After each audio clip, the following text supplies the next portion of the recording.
Welcome to the world of Oyibo FCPX.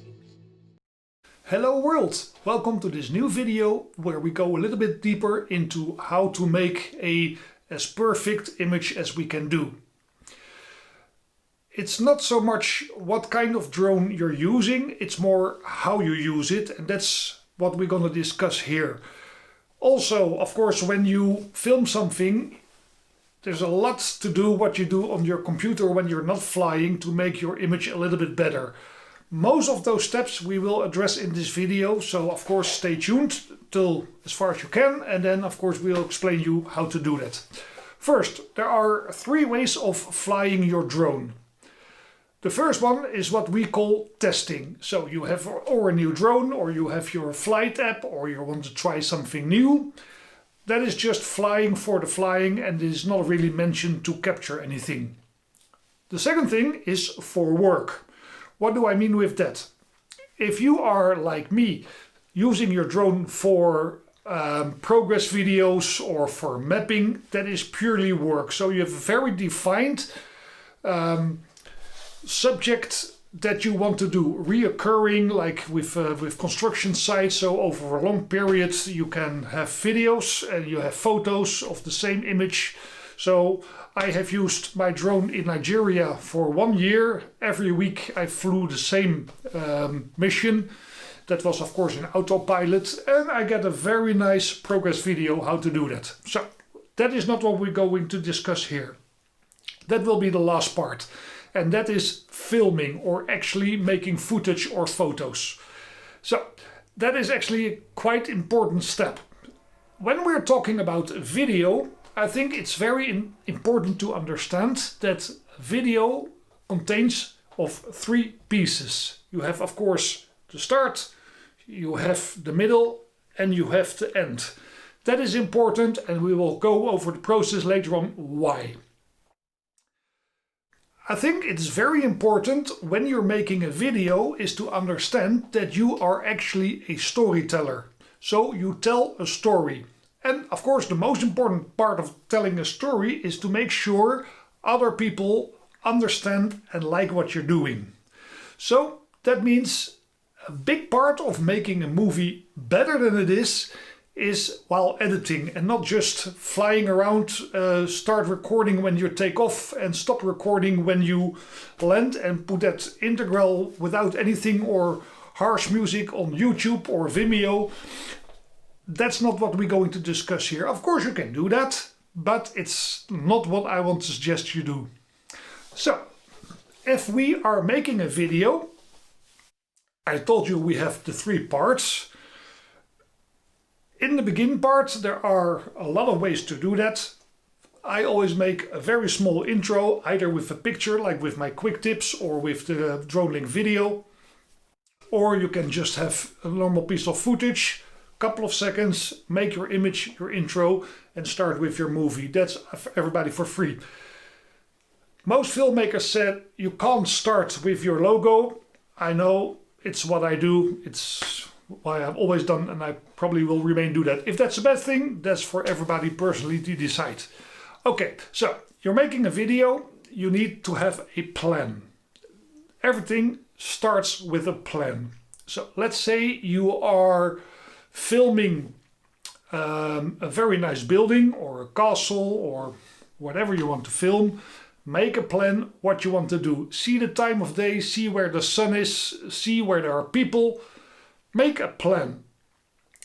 If you can, always use a flight app. It is so much smoother.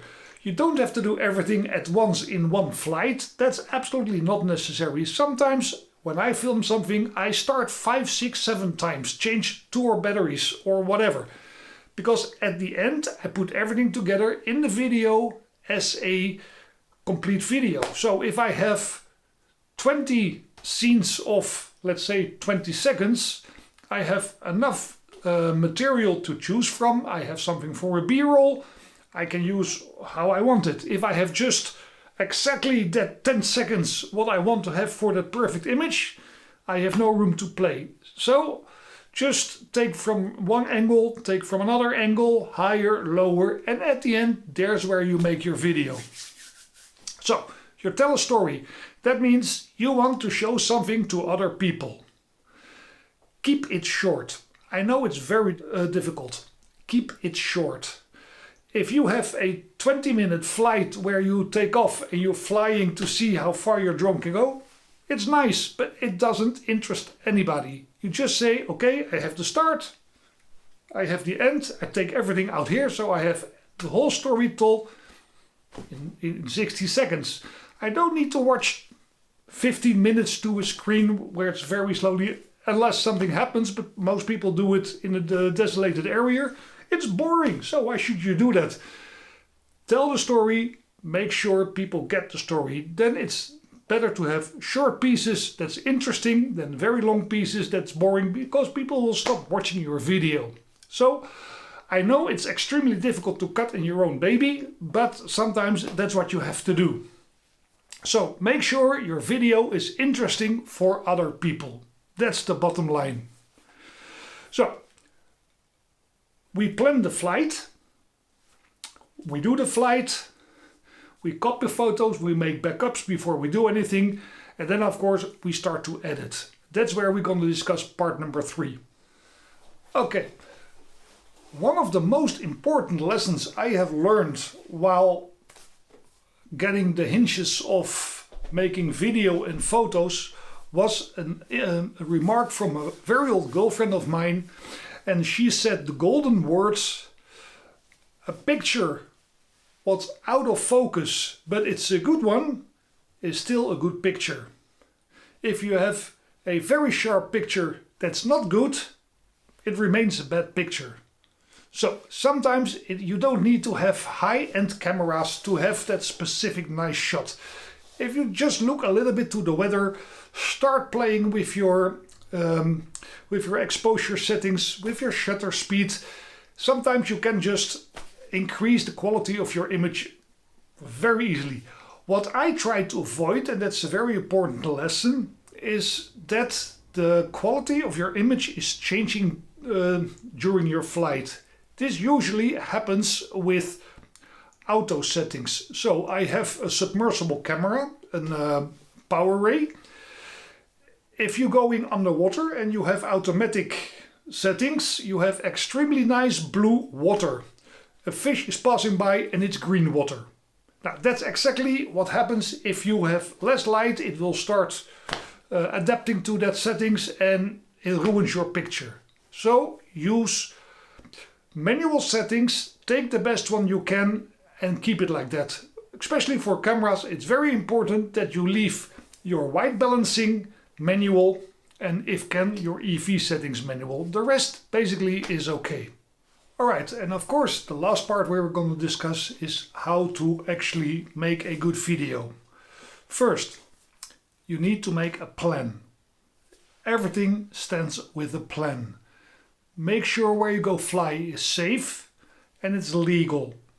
Not too much people, usually people ruin your picture, so try to avoid people in your picture or objects that shouldn't be there. Secondly, when you're editing, use short clips. So if you're making a video, it's better to have a short movie that is interesting than have a very long one that is not. In my videos, for example, when I film my landmarks, I have 2 subjects. My goal is not to go over 5 minutes. So 2.5 minutes per subject. Sometimes if it's not so interesting, you make it 2 minutes for one, 3 minutes for the other one, but don't make it 20 minutes watching the same. You want to publish it on YouTube or Vimeo, so you want other people to like it and to see it. And of course your direct family says, oh, very nice, but other people might not. So keep it short, keep it informative and keep it as good as you can. Very long videos just don't work. Very important, fly away from the sun. That's maybe your most important lesson. Flying into the sun, it ruins your image, it ruins your colors, it ruins everything. Said that is, when you're filming, use manual settings on your camera. And manual settings, I mean mostly your white balance and if possible your EV settings. Try to prevent harsh movements. Some people have a very steady hand. I can make very nice circles in my hand. Not everybody can do that. So when you want, use your DroneLink or any other flight app, but let's stick to DroneLink here. So if you want to fly around an orbit around a cell tower, you have a very nice smooth curve, and it's very nice to look, no harsh movements. Therefore, if you film something, use small clips. If you want to do, let's say, an image of a building site, just cut it in small pieces and put everything together on your editing table. Don't try to make one nice movie. It just doesn't work. And if you have nice footage which is short and you say it's not so good, you only take that part, you do it again without making the entire movie new. As said, try to use a flight app, always. And the last important message I have here is always leave with a full battery. Everybody knows I have lost almost my Mavic last month. The only reason I found it was because I had my Find My Drone in the DJI app, and therefore I was able to locate where it was. Imagine your drone is empty, forget it. When your battery is empty, forget it. You can't find it, it's gone. So I might make a video how to do that. It's just good to know, but that's the most important lesson for now. Okay, so let's edit something and let's see what we can do. Okay, I'll talk to you later. Hello again. This is part 2 of how to process our video. I have at the moment copied 17 files from my library up to my hard disk. Usually when I make videos, I directly make backups, and when I don't need them anymore, let's say from last month, I put them on the hard disk and they remove them from my computer, so I have enough space for big library files. That's my workflow. Then I have another hard disk where I keep all my files which I have so far. That's a 10 terabyte hard disk, and it gets everything I have ever done on a computer is on that hard disk, including work files and pictures and documents and letters I wrote and things for work. So I back up everything at least twice, usually 3 times. And I also have here my time machine. So that's also done. Then I have another time machine over there, which is taking only a backup every 2 weeks. So if something goes corrupt on this one, I still have 2 weeks left, which is something I can survive. All right. Okay. So I have copied 17 files. They all have about the same subject. It's about water and how we work with water. So for this sample, the whole story is not so important. It's more a sample for you to see how I do it and what you should never do, or what I prefer you to do. On the other hand, I will show you some examples why you shouldn't do this. But of course, this is my workflow. Let it be very clear. Other people, they like sketchy things and everything. I don't. So let's say I have here about 1.5 hours to 2 hours of footage. Most of it is in 4K, some are not. And we try to reduce that to a movie from a maximum of 5 minutes. That's my goal. So I would say, let's get into it. So here is I think you can see that. So I have my MacBook over here. I have here, can you see that? Yes. Here I have my ultra widescreen LG monitor. That's where I do everything. So I have a big screen in front of me, which I like. This one here, you can see that is my Loop Deck Plus. That is specifically for editing on computers. It's both Mac and Windows, but of course I use Mac. I have here another keyboard, so I don't have to go all the way over there. I have my Magic Mouse, I have another mouse, I have my headphones. I got one more screen there which you can't see. One thing what I try to do, of course I will use my my Final Cut Pro for editing my movie. a lot of things you can do in every edit program which has a magnetic timeline. I think that's important to mention. However, I have tons of apps which I will not use today.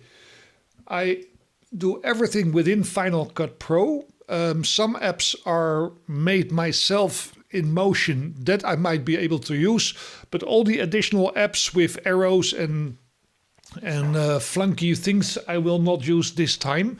So everything is within native Final Cut Pro.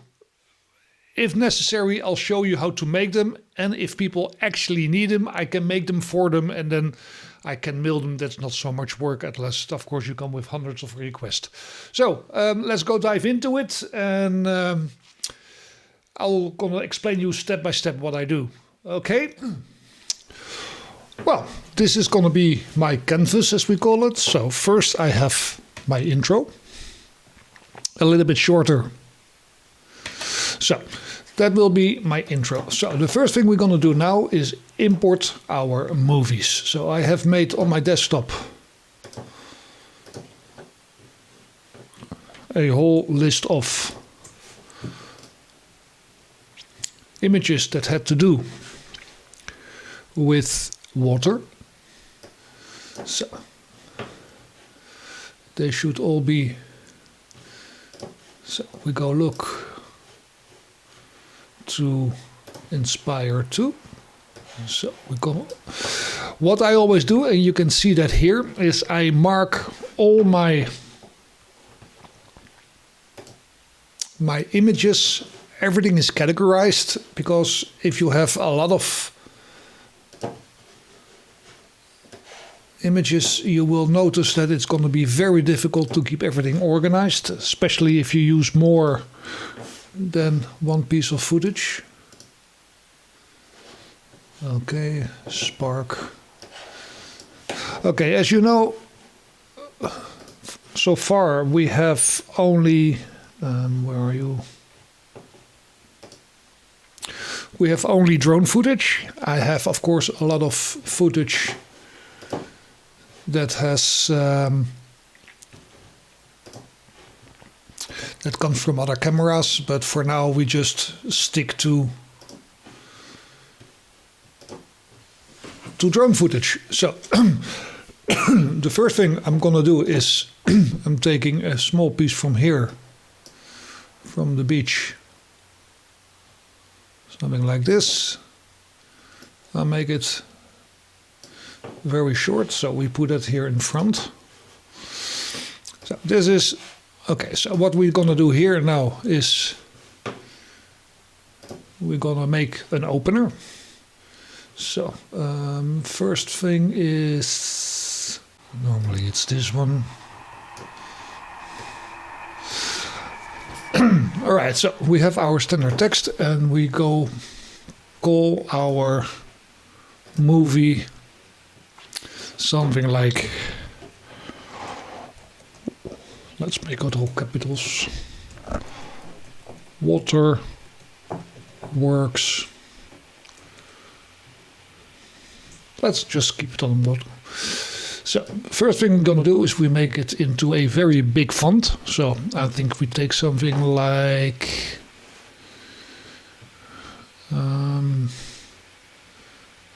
I think this is maybe a nice one. Then we make it very big.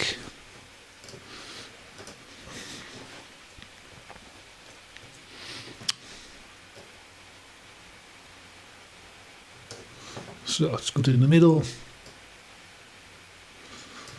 Let's make it a little bit.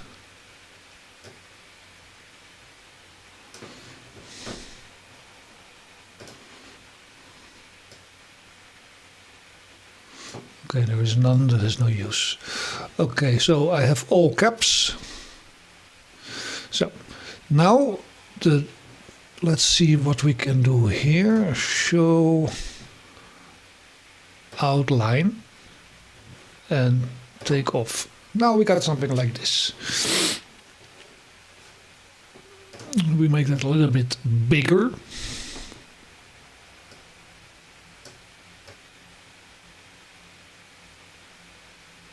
Something like this. Okay, so we have now this, and the only thing we'll do is we make some movement in it. So first I like to come in closely, so I put here keyframe 1, and then of course 1, 2, 100%.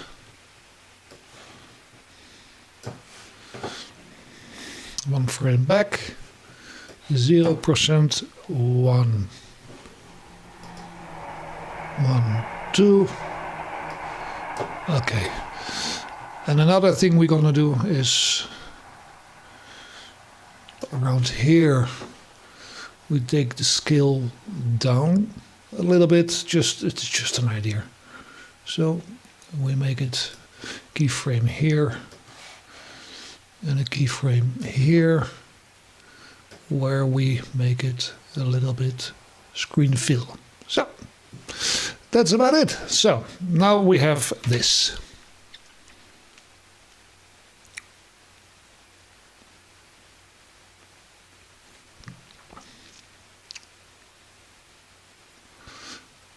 Okay, as you can see, this is 12 seconds, so that is far too long. So we're going to reduce it to about 7 seconds.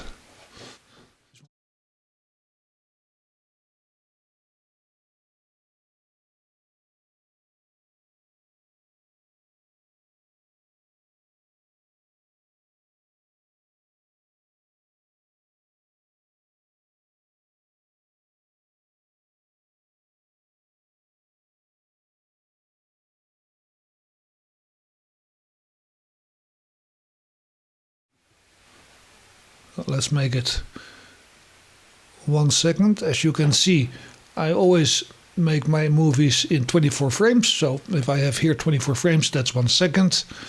And at the end we do the same thing. So we have here 520, 620 is also 1 second. So now we have our leader. So this looks like this. Waterworks. Bum, bum, bum, bum, bum, bum, bum, bum. Okay, that works. Now let's get in some movies. All right. Okay, so now we're gonna bring in some footage. We'll use it from about old to new. So I have here the first one I did on water. And we have the second one I did on water.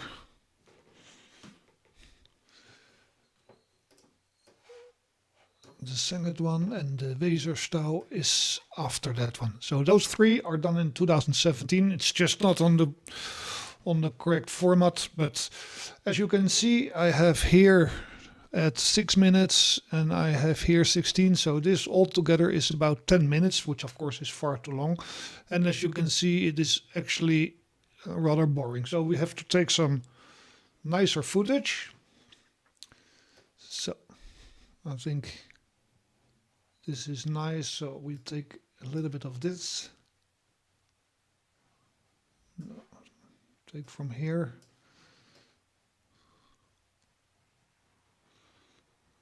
Okay, that's nice. Cut here.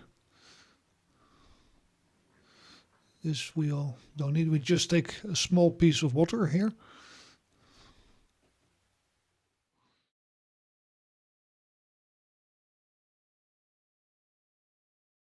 I have speed up this process about 8 times just to make it a little bit quicker, or else it's getting really, really boring, because actually it's a very long process, but you get the idea.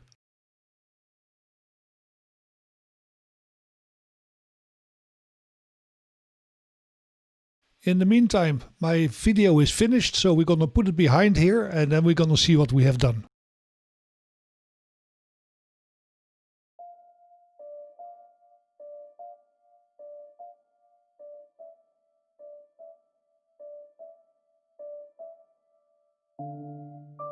When you use background music, always try to have the cuts and the transitions on the beats of the music. It just makes it more nice.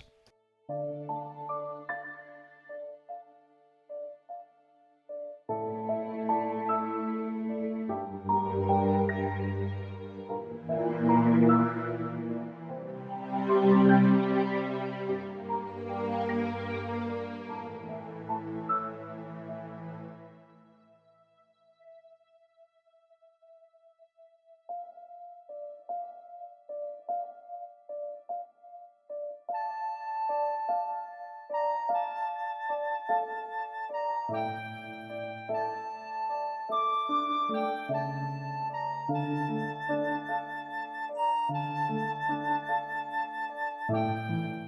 is a stock transition I hardly use.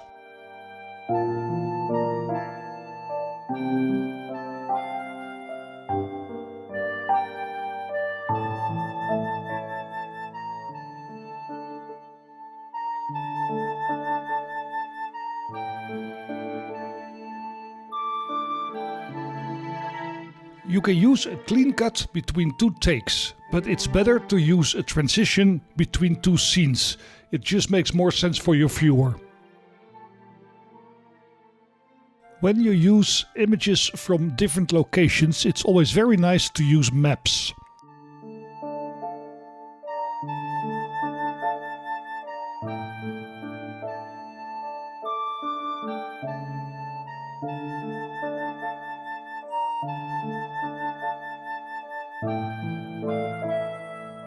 And try to keep your takes around 7 seconds.